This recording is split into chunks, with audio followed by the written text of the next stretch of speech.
প্ৰকৃততে কিমান গীৰ গাই অনা হৈছিল অসমলৈ গীৰ গাই সংখ্যাক লৈ নিত্য নতুন চাঞ্চল্য অব্যাহত আছে এই মুহূৰ্তত আমি প্ৰকৃততে কিমান গীৰ গাই অনা হৈছিল অসমলৈ সেই সন্দৰ্ভত কিছু আভাস দিব বিচাৰিছো কিমান গীৰ গাই আছে গৰুখুটি প্ৰকল্পত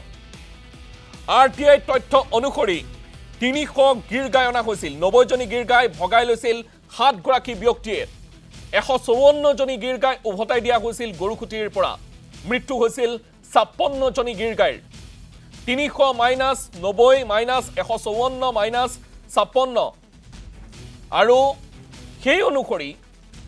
গীৰ গাইৰ যিসমূহ তথ্য এই তথ্য আমি এই মুহূৰ্তত প্ৰকাশ কৰিলো আসলতে এইসমূহ বিষয় আৰটিআই তথ্যত পোহৰলৈ আহিছে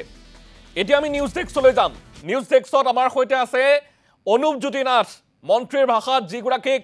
তলতীয়া সাংবাদিক বুলি কোৱা হৈছিল বা তলৰ সাংবাদিক বুলি যিগৰাকীক কোৱা হৈছিল সেইগৰাকী অনুপজ্যোতি নাথ এই মুহূৰ্তত ডেস্কৰ পৰা লাইভত আছে অনুপ মই আপোনাৰ কাষলৈ আহিব বিচাৰিছো এই মুহূৰ্তত যেহেতু মন্ত্ৰীগৰাকীৰ এটাৰ পিছত আন এটা দুৰ্নীতি আন এটা ভ্ৰষ্টাচাৰ এই মুহূৰ্তত পোহৰলৈ আহিছে আৰু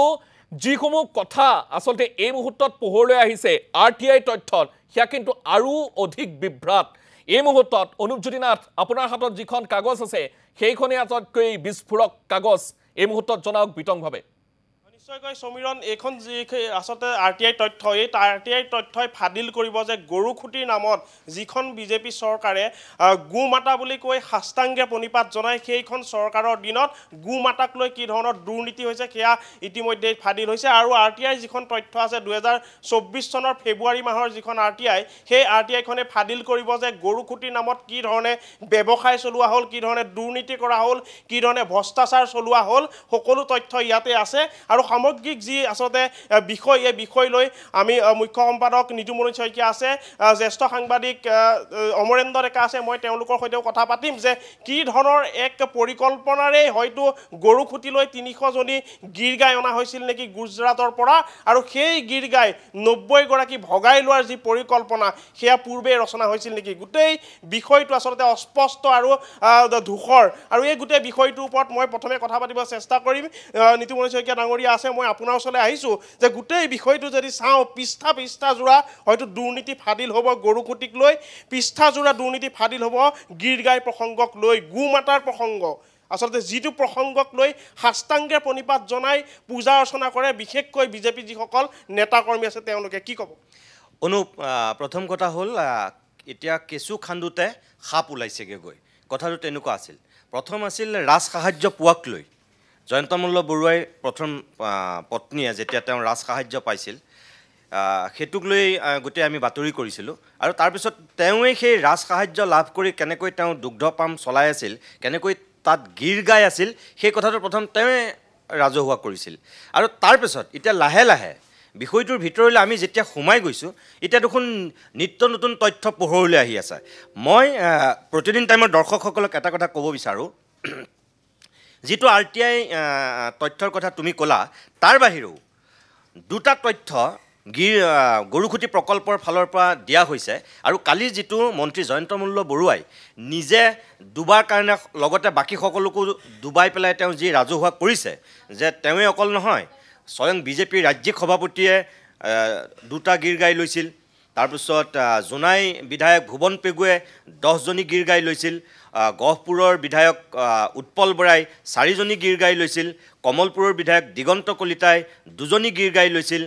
আৰু তেওঁ জয়ন্ত মল্ল বৰুৱাৰ ফাৰ্মে 20 জনী গীৰ গাই লোৱা বুলি কৈছিল ইয়াত 5 জন জনপ্ৰতিনিধি আছে তালিকাখনত 9 জনৰ নাম আছে এজনৰ নাম দুবাৰ আছে বাবুল নাথ এতিয়া কথা হ'ল যে আৰটিআই তথ্যটো তেওঁলোকে কৈছে যে জনপ্ৰতিনিধিক দিয়া হৈছিল কালি স্বয়ং মন্ত্ৰীয়ে কৈছে যে আমি জনপ্ৰতিনিধিয়ে আমি ময়ে নহয় আনেকা লোৱা হৈছিল মোৰ প্ৰশ্নটো হ'ল এই বাবুল নাথ বোলাজন কোৰ জনপ্ৰতিনিধি তেওঁ 20 জনী আৰু 10 জনী 30 জনী গাই তেওঁ লৈছে মইতো অসম বিধানসভাত কোনো বাবুল নাথ থকা বুলি নাজানো এতিয়ালৈকে গম পোৱা নাই এই বাবুল নাথ বোলা জনপ্ৰতিনিধিজন কোৰ এক নম্বৰ কথা দুই নম্বৰ কথা নিৰাজ বৰা তেওঁ 20 জনী গাই লৈছে এই নিৰাজ বৰা কোৰ জনপ্ৰতিনিধি এটু কথা ৰাজহুৱা কৰিব লাগে গৰুখুটি প্ৰকল্পৰ ফালৰ পৰাও এইটো কথা ৰাজহুৱা কৰিব লাগে আৰু মই ভাবিছোঁ এইটো আমাৰ অসম চৰকাৰৰ সংশ্লিষ্ট বিভাগে এইটো কথা স্পষ্ট কৰক ভাইচ চেয়াৰমেন GMDয়ে মই জনামতে ভাইচ চেয়াৰমেন GMDয়ে মুকুতা ডেকাই দুগৰাকী গীৰ গাই লৈছে মুকুতা ডেকা ক'ৰ জনপ্ৰতিনিধি এই যে বাবুল নাথ নীৰজ বৰা আৰু GMDৰ চেয়াৰমেন বুলি ইয়াত লিখি থৈছে এওঁলোকতো কোনো জনপ্ৰতিনিধি নহয় এওঁলোকক জনপ্ৰতিনিধি বুলি কিয় ভৰোৱা হ'ল তাৰমানে এই MLA কেইজনৰ লগতে মন্ত্ৰীৰ লগতে এই বাকী সোপাও আমি এতিয়া অনুসন্ধান কৰিছোঁ কিছু তথ্য আহিছে মই এতিয়া নকওঁ বাবুল নাথ কাৰ মানুহ খবৰ এটা আহিছে তেওঁ সন্দৰ্ভত কিছু কথা গম পোৱা গৈছে এইটো মই সময়ত ক'ম এতিয়ালৈকে প্ৰকৃত তথ্য যিহেতু স্পষ্ট হোৱা নাই গতিকে এতিয়া মই নকওঁ কিন্তু অনুসন্ধান চলি আছে আৰু আমি ক'ব পাৰিম অলপ সময়ৰ পিছতে চাগে আমি ক'ব পাৰিম মোৰ প্ৰশ্নটো হ'ল এতিয়া ইয়াত কালি জয়ন্ত মল্ল বৰুৱাই কৈছিলে 66,000কে তেওঁলোকে প্ৰতিটো গৰুৰ বাবদ মানে প্ৰতিগৰাকী গাই বাবদ তেওঁলোকে পে'মেণ্ট কৰা বুলি কৈছিলে আৰু সেইমতে তেওঁ নিজেই কৈছে যে তেওঁ 13,20,000 টকা হয়ো ইয়াত এখন স্পষ্টকৈ লিখা আছে প্ৰত্যেকজনী গৰুৰ বিপক্ষে 66,000কে দেখুওৱা হৈছে দিগন্ত কলিতাৰ ক্ষেত্ৰত দুজনী গাই গৰু দেখুওৱা হৈছে 66কে 1,32,000 টকা তেওঁৰ ক্ষেত্ৰতো দেখুওৱা হৈছে এইখন কিন্তু পুৰা অফিচিয়েল তেওঁলোকে দিয়া নটিচ এতিয়া মই তোমাক কম আৰু মই দৰ্শকসকলকো এটা বস্তু দেখুৱাব বিচাৰোঁ এইখন হৈছে গৰুখুটি প্ৰকল্পৰ কৃষি প্ৰকল্পৰ পৰা দিগন্ত কলিতাক দিয়া ৰিচিভ দিগন্ত কলিতাই লোৱা দুজনী গাই বাবদ তাত দিয়া ৰিচিভ ইয়াত চাওক এতিয়া ইয়াত লিখা আছে এজনী গৰুৰ বাবদ 89,000 আৰু তেওঁ পে'মেণ্ট কৰিছিলে 1,68,000 টকা কথাটো হ'ল কোনে মিছা মাতিছে এতিয়া এইখন গোটেইখন ভেকু ভাওনা চলিছে নেকি তাৰমানে ইয়াত কৈছে তেওঁলোকে 66,000কে পাৰ গৰুক দিছে বুলি আৰু দিগন্ত কলিতাকো 66,000 টকাত দুজনী গৰু 1,32,000 দিয়া বুলি দেখুৱাইছে এইখন কাগজত এইখনটো অফিচিয়েল কাগজ আৰু এইখন ৰিচিভ দিগন্ত কলিতাক দিয়া এই ৰিচিভত আছে 89,000 পাৰ গৰু আৰু ইয়াত দিছে 1,68,000 টকা এইখন কি তাৰমানে এইখনটো একেই গৰুখুটি বহুমুখী কৃষি প্ৰকল্পৰ ৰিচিভ হয় এইটো দিগন্ত কলিতাক দিয়া ৰিচিভ এখন মই বনাই লোৱা ৰিচিভ নহয় এই যে ইয়াত ব্যাপক ৰূপত যে এখন দুৰ্নীতি হৈছে একম খেলিমেলি যে হৈছে এইটো স্পষ্ট হৈছে এই তথ্যটোৰ পৰা 2 নম্বৰ কথাটো যে তেওঁলোকে 300 গাই অনা বুলি কৈছিল আমি ইতিমধ্যে যেটো তথ্য দেখুৱাইছো যদি 300 গাই সঁচাকৈ আনিছিলে এতিয়া তেওঁলোকে এইখন 2024ত দিয়া ইয়াত 24ত দিয়া তথ্যমতে তেওঁলোকৰ 56 জনী গাই ইয়াত স্পষ্টকৈ লিখিছে কিন্তু যে বিভিন্ন অনাৰ সময়ত হোৱা যেটো ভায়োলেশন সেই ভায়োলেশনৰ কাৰণে 56 জনী গাই মৰিলে ইয়াৰ আগলৈকে কিয় কোৱা হোৱা নাছিল 56 জনী গাই মৰিছে বুলি কোনবাই কৈছিলে নেকি আৰু যদি ভায়োলেট কৰা হৈছিল ৰুলছটো যদি ব্ৰেক কৰি এই গাইখিনি অনা হৈছিল বিজেপিয়ে তো গোমাতাৰ কথা কয় বা পূজা কৰে আমি গৰুক কিমান শ্ৰদ্ধা কৰোঁ সন্মান কৰোঁ গৰু বিহুৰ দিনা আমি গৰুক গা ধুৱাই আমি নুৱাই সেৱা কৰোঁ সন্ধিয়া সময়ত মোটামুটি এই 56 জনী গাই মৰি গ'ল আৰু মনে মনে আছে এইটো ধেমালি কথা নেকি তাৰপিছত তেওঁলোকে ঘূৰাই দিয়া বিভিন্ন কাৰণত তেওঁলোকে চাৰিটা দিনত দেখুৱাইছে 11/11/2022 12/11/2022 15/11/2022 17/11/2022 ইয়াত এবাৰ দিছে 24 জনী এবাৰ দিছে 48 জনী এবাৰ দিছে 42 জনী এবাৰ দিছে 40 জনী অৰ্থাৎ 154 গৰাকী গাই তেওঁলোকে ঘূৰাই পঠিয়াইছে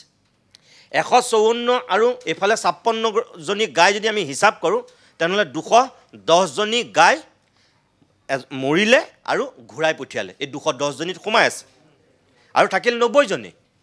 জনী দেখোন এওঁলোকৰ মাজত এয়া ভাগ বতৰা হৈ গ'ল গৰুখুটিতটো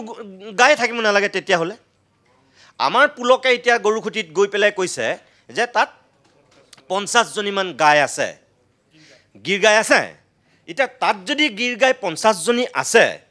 ইয়াৰ হিচাপ মতে যদি 154 জনী ঘূৰাই দিলে 56 জনী যদি মৰিলে 90 জনী এই MLA মন্ত্ৰীৰ এই খোপাৰ মাজত ভাগ বতৰা হ'ল গৰুখুটিতটো এজনীও গাই থাকিব নালাগে তেনেহ'লে তাৰ পৰাই 50 জনী গাই ক'ৰ পৰা আহিলে এই যিটো ৰহস্য এই ৰহস্যটো মই ভাবোঁ গৰুখুটি প্ৰকল্পই স্পষ্ট কৰিব লাগে আৰু আমাৰ সংশ্লিষ্ট এই ভেটেনেৰি ডিপাৰ্টমেণ্টেও এইটো স্পষ্ট কৰাটো প্ৰয়োজন আচলতে এখন কি নাটক চলিছে এখন কি বেপাৰ চলিছে আৰু আটাইতকৈ ডাঙৰ কথা ইমান দিন আমি সৰু সৰু গৰু চোৰবিলাকক ধৰি আছিলোঁ নিউজ কৰিছিলোঁ পুলিচে ধৰি আছিল সিন্ডিকেটৰ আমি বাতৰি কৰি আহিছিলোঁ এতিয়াতো হিমন্ত বিশ্ব শৰ্মাৰ মন্ত্ৰীসভাত গৰু চোৰ ওলাই গ'ল অসম বিধানসভাত এতিয়া গৰু চোৰ ওলাইছে এইটোতো বৰ ডাঙৰ কথা এই গৰু চোৰ খোপাৰ বিৰুদ্ধে এতিয়া কি ব্যৱস্থা লোৱা হ'ব এইটো কিন্তু আচল কথা আৰু আমি মাননীয় মুখ্যমন্ত্ৰী হিমন্ত বিশ্ব শৰ্মাক আমি আহ্বান জনাইছোঁ এইটোৰ ক্ষেত্ৰত তেওঁ দৃষ্টি দিয়ক এখন নাটক চলিছে বজাৰ চলিছে বেপাৰ চলিছে এই বেপাৰখনৰ তেওঁ উচিত তদন্ত কৰক আৰু এখন অসমৰ জনসাধাৰণক স্পষ্ট কৰক কাৰণ গৰুখুটি প্ৰকল্পক লৈ বহুতখিনি ইয়াৰ পূৰ্বে ধুমুহা হৈছে এতিয়া মোৰ এটা কথা আছে যদি গৰু পুহিবই নোৱাৰে যদি গিৰ গাইৰ বাবে উপযুক্ত নহয় অসম যদি উপযুক্ত নহয় গৰুখুটি তেন্তে